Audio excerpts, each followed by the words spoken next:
Today I am going to read and explain goodwill in Hindi. Goodwill का अर्थ है शुभकामना। पहले हम यह जानेंगे कि यह पोयम कहाँ से ली गई है और इसका सेंट्रल आइडिया क्या है। उसके बाद पोयम का अर्थ समझेंगे। So let's start. This hymn is an extract from Yajurveda, which is one of the four Vedas, Rig Veda, Sam Veda and Atharveda being the other three, which are regarded as ancient books. Him का अर्थ ऋचा या भजन है। यह ऋचा या भजन या कविता यजुर्वेद से उद्धृत की गई है, अर्थात यजुर्वेद से ली गई है, जो चार वेदों में से एक है। अन्य तीन वेद ऋग्वेद, सामवेद और अथर्ववेद हैं, जिन्हें प्राचीन पुस्तकों के रूप में जाना जाता है। The date of the Vedas is unknown, but they are surely among the most ancient literary works of the world. वेदों की रचना की तिथि अज्ञात है, परंतु वे निश्चित रूप से संसार भर के प्राचीनतम साहित्यिक कार्यों में से हैं। They deal with the deity, creation and existence. ये वेद देवी देवता या ईश्वर, सृष्टि निर्माण और अस्तित्व के बारे में वर्णन करते हैं, अर्थात समस्त सृष्टि में रहने वाले जीव जंतु या प्राणियों के अस्तित्व के बारे में वर्णन मिलता है, अर्थात जीवन को स्वस्थ और आनंदमय बनाने के बारे में इन वेदों में बात कही गई है। In this hymn, the divine essence, the peerless spirit and the deathless flame are invoked to put the will in the mind जीवात्मा to do only what is good. इस ऋचा या भजन में देवीय या ईश्वरीय तत्व, द पियरलेस स्पिरिट अर्थात अनुपम या अद्वितीय आत्मा, और द डेथलेस फ्लेम अर्थात मृत्यु रहित या अंतहीन लौ या ज्वाला का उपयोग, जो सही है केवल वही करने की इच्छा अपने मन या आत्मा में धारण करने के लिए किया गया है। There is a divine nature of the spirit of man, which is also a part of the divine essence, spirit of God.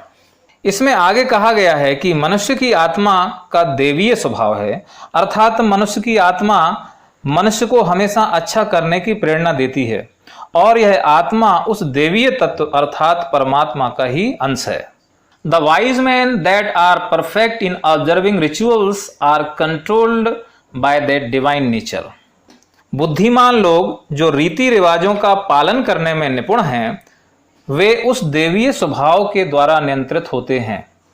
यहाँ पर ऐसे लोगों को बुद्धिमान कहा गया है जो आत्मा की आवाज सुनकर नियमों के अधीन अपना जीवन जीते हैं। As the fleet-footed horses are controlled by reins, so our fleshly desires are controlled by the mind in us.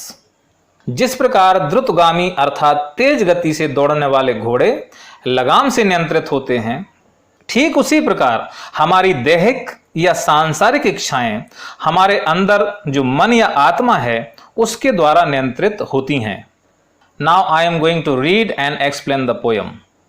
May that by which wise men skillful in rituals and steady in assemblies perform their tasks. जिसके माध्यम से या जिसके निर्देशन में बुद्धिमान लोग संस्कारों या रीति रिवाजों का अनुपालन करने में निपुण होते हैं, और वे सभा या अलग अलग स्वभाव के लोगों के बीच में अविचल रहते हैं, अर्थात उनके अच्छे कार्य करने के स्वभाव पर लोगों की बातों का कोई प्रभाव नहीं पड़ता है। वे अपना काम रीति रिवाज और नियमों के अनुसार करते रहते हैं। यह सब उसी अनुपम आत्मा का स्वभाव होता है। That peerless spirit that lies in all creatures. वह अनुपम आत्मा जो सभी प्राणियों के अंदर विद्यमान है। May that my mind resolve on what is good. यहाँ पर कभी सभी प्राणियों की ओर से शुभकामना व्यक्त करता है कि जो सही है मेरा मन या मेरी आत्मा उसी पर अडिग रहे, हमेशा सही कार्य करने पर संकल्पित रहे। May that which is deep knowledge, intellect, memory, that which is the deathless flame in living beings. वह जो गहरा ज्ञान अर्थात ज्ञान का भंडार है, जिस पर हमारी मति या बुद्धि निर्भर है, जो हमारी याददाश्त है, और वह अंतहीन या मृत्यु रहित लौ या ऊर्जा है जो सभी प्राणियों में निवास करती है। Without which nothing what ever is done may that my mind resolve on what is good. और इस संसार में जो भी किया जाता है उसके बिना कुछ भी नहीं है, अर्थात उसके मार्गदर्शन के बिना कुछ भी करना असंभव है। इसलिए मेरी आत्मा जो सही है केवल उसी पर अटल रहे। May that which guides man like a good charioteer who controls fleet-footed horses with the reins। वह देवीय या परम तत्व जो मनुष्य का मार्गदर्शन ठीक उसी प्रकार करती है जिस प्रकार एक अच्छा सारथी द्रुतगामी अर्थात तेज गति से दौड़ने वाले घोड़ों को लगाम के माध्यम से नियंत्रित करता है। That which abides in the heart most swift and active, may that my mind resolve on what is good। वह परम तत्व जो हमारे दिलों में निवास करती है, जो सबसे अधिक तेज और सक्रिय है। अतः मेरी आत्मा हमेशा उसी बात पर अडिग और अटल रहे जो सही है। इस चैनल पर मैं एमपी बोर्ड इंग्लिश मीडियम के लिए क्लास 10th और 12th के लिए स्पेशल इंग्लिश के लेसन्स पर वीडियोज़ लाने वाला हूं। अतः इन वीडियोज़ को सबसे पहले पाने के लिए इस चैनल को सब्सक्राइब कर बेल आइकन पर क्लिक कर ऑल पर क्लिक करें और अपने साथियों के बीच शेयर जरूर करें। और कमेंट बॉक्स में लिखकर बताएं कि आप किस प्रकार के वीडियोज़ इस चैनल पर देखना चाहेंगे। धन्यवाद।